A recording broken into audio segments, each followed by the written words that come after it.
Let's talk about a doctor. A doctor helps sick people get better.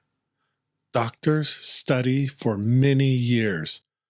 They learn about the human body, diseases, and medicine. Some doctors treat children, and some treat the elderly. Some specialize in one part of the body. A general doctor sees patients with many different problems. They are often the first doctor you visit. When you visit a doctor, they examine you carefully.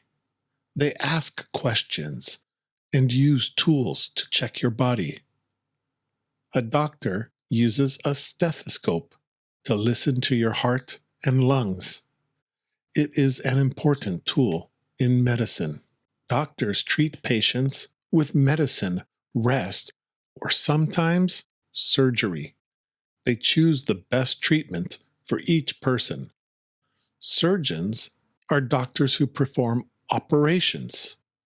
They work in an operating room. Some doctors work in hospitals and some work in clinics. A clinic is smaller than a hospital.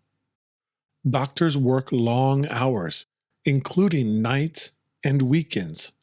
They are on call when patients need help. Regular checkups with a doctor are important. They help find health problems before they become serious. Doctors also give advice about healthy living. They talk about diet, exercise, and sleep. A doctor must be calm and careful. Patients trust them with their health and their life. Doctors help people every day. It is one of the most respected jobs in the world.